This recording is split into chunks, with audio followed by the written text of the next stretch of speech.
Hi friends. నేను మీ నరసింహ. తెలుగు పల్లవి ఛానల్‌కి స్వాగతం. ఫ్రెండ్స్, ఈరోజు మనం చెప్పుకోబోయే కథ 'నిర్ణయం'. ఈ కథను రాసిన వారు డి.కె. చదువుల బాబు గారు.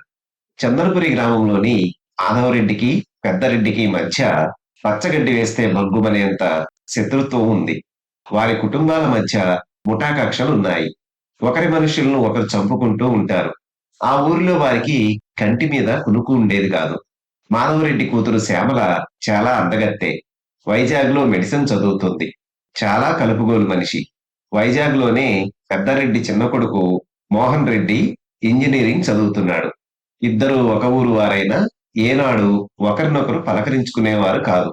ఒకసారి శ్యామల రామకృష్ణ బీచ్ దగ్గరున్న రోడ్డు మీద నడుచుకుని వస్తూ ఉంటే ఒక పోకిరి గ్యాంగ్ శ్యామలను ఆట పట్టించడం జరిగింది. అదే సమయానికి ఆ రోడ్డు మీద హీరో హోండా మీద వస్తున్న మోహన్ రెడ్డి శ్యామల పరిస్థితి చూసి ఆమె దగ్గర బైక్ ఆపాడు. శ్యామల అతని వైపు దీనంగా చూసింది. మోహన్ రెడ్డి ఆ పోకిరి గ్యాంగ్ తో యుద్ధానికి దిగాడు. స్వతహాగా వ్యాయామం చేసే శరీరం గల మోహన్ రెడ్డి బలం ముందు ఆ పోకిరి వాళ్ళు నిలవలేక పారిపోయారు. రండి, మీ హాస్టల్ దగ్గర డ్రాప్ చేస్తాను అని చాలా మర్యాదగా అడిగాడు శ్యామల్ను మోహన్ రెడ్డి. ఆమెకు మనసులో ఇష్టమున్నా విడియపడుతూనే అతని బైక్ మీద కూర్చుంది.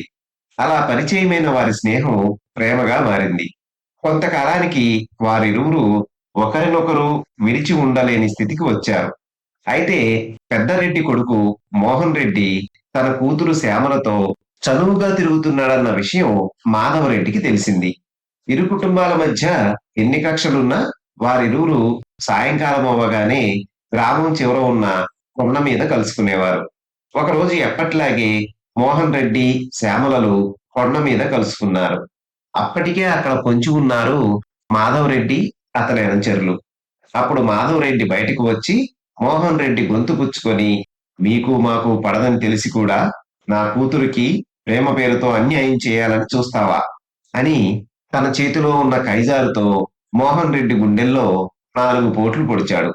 క్షణాల వ్యవధిలో మోహన్ రెడ్డి ప్రాణాలు పైకి పోయాయి. ఓసారి అదును చూసి పెద్దారెడ్డి మనుషులు మాధవరెడ్డిని నరికేశారు. ఊరంతా వణికిపోయింది. మాధవరెడ్డి కొడుకు ఓబుల్ రెడ్డి పెద్దారెడ్డి మీద కేసు పెట్టలేదు. ఓబుల్ రెడ్డి అదును కోసం కాచుకొని ఉన్నాడు. పెద్దారెడ్డి తన జాగ్రత్తలో తానున్నాడు. దినాలు నిశ్శబ్దంగా దొర్లిపోతున్నాయి. ఓ రోజు పెద్దారెడ్డి బస్సులో పట్నం వెళ్తున్నాడు. పెద్దారెడ్డికి ఓవైపు గంగన్న, మరోవైపు రాఘవ కూర్చుని ఉన్నారు. గంగన్న ఒడిలో నల్ల బ్యాగు పిల్లి పిల్లలా ఒదిగి ఉంది. రాఘవతో లోకాభిరామాయణం మాట్లాడుతున్నాడు పెద్దారెడ్డి.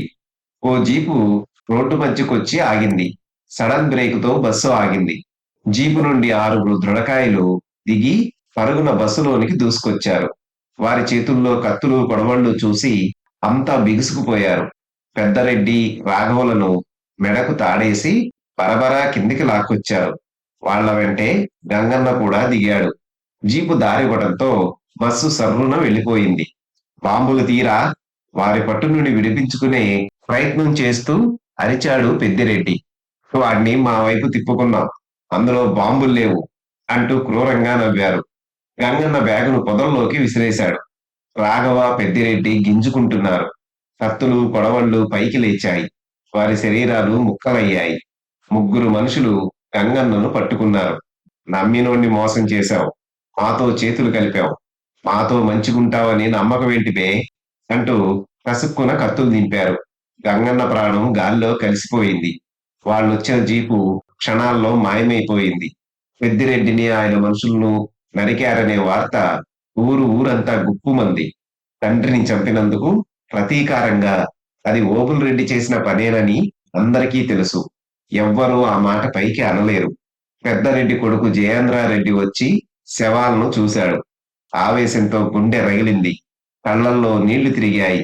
పోలీసులొచ్చారు. వారి తతంగం పూర్తి చేసి శవాలను పోస్టు మార్టానికి పంపారు. జయేంద్రారెడ్డి ఓబుల్ రెడ్డిని ఊరికినే వదలడు, లేపేస్తాడు, ముక్కలుగా నరికి 4 దిక్కులా విసిరేస్తాడు అని ఊరంతా చెవులు కొరుక్కున్నారు. తండ్రిని ఎవరు చంపించారో జయేంద్రారెడ్డికి తెలుసు, జనాలకి తెలుసు, పోలీసులకు తెలుసు. అంత్యక్రియలు పూర్తయ్యాయి. అనుచరులు జయేంద్రారెడ్డి చుట్టూ మూగారు. అన్నా, అయ్యను చంపినోణ్ణి ఊరికే వదలకూడదు, ఆవేశంగా అరిచాడు శివన్న. వాణ్ణి రేపీ పాటికి ముక్కలు ముక్కలుగా నరుకుతా అని కేకలేశాడు మస్తాన్. వాడి శవాన్ని తెచ్చి నీ కాళ్ళ ముందు పాతిపెడతా అని అన్నాడు సుబ్బరాజు. జయేంద్రారెడ్డి మౌనంగా ఉండిపోయాడు. పోలీసులొచ్చారు. ఏవేవో ప్రశ్నలు అడిగారు. అన్నిటికీ తెలియదనే సమాధానం చెప్పాడు జయేంద్రారెడ్డి. ఓబుల్ రెడ్డి మీద కేసు పెట్టలేదు. అసలు వాడి పేరే ఎత్తలేదు. పోలీసులు వెళ్ళిపోయారు. మంచి పని చేశావన్నా, కేసెడితే తెగదు, ముడిపడదు. బెయిల్ మీద నా కొడుకులు హాయిగా తిరుగుతుంటారు. అలా జరగకూడదు. అదును చూసి లేపేద్దాం అన్నాడు మస్తాన్. ఈ రోజు నుండి అదే పనిలో ఉంటా అన్నాడు సుబ్బరాజు. వాణ్ణి నరికితే మా నాన్న తిరిగొస్తాడా? పిడుగులా ప్రతిధ్వనించింది జయేంద్రారెడ్డి కంఠస్వరం. ఆ మాటలకు ఎవరూ పలకలేదు. తరతరాల నుండి మా కుటుంబాల మధ్య సాగుతున్న శత్రుత్వానికి ఎక్కడో ఒక చోట ఫుల్ స్టాప్ పెట్టాలి. అది నాతోనే ప్రారంభం కావాలి అనుకుంటున్నాను. ఎవరు ఎవరిని చంపాల్సిన పని లేదు. మీరంతా వెళ్ళిపోండి ప్రతిధ్వనించింది జయేంద్రారెడ్డి కంఠం. అదేందన్నా అలాగంటావు?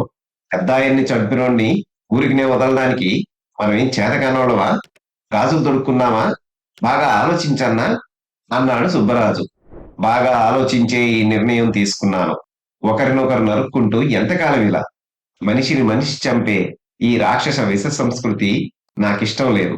జరిగిందేదో జరిగిపోయింది. నా మీద మీకేమాత్రమన్నా గౌరవం ఉంటే మీరు మారండి. కష్టపడ్డం నేర్చుకోండి. వెళ్ళండి. హంగుమంది జయేంద్రారెడ్డి కంఠం. అనుచరులు తలంచుకొని వెళ్ళిపోయారు. జయేంద్రారెడ్డి నిర్ణయంతో కక్షలకు కార్పణ్యాలకు నిలయమైన ఆ ఊరి వాతావరణం పూర్తిగా మారిపోయింది. నూతన వసంతానికి స్వాగతం పలుకుతూ ఎక్కడో చెట్టు మీద నుండి ఓ కోయిల కూ కూమని కూస్తుంది. చూశారు కదా ఫ్రెండ్స్, ఇది ఈ రోజు కథ. మరొక మంచి కథతో తదుపరి వీడియోలో కలుసుకుందాం. ధన్యవాదాలు.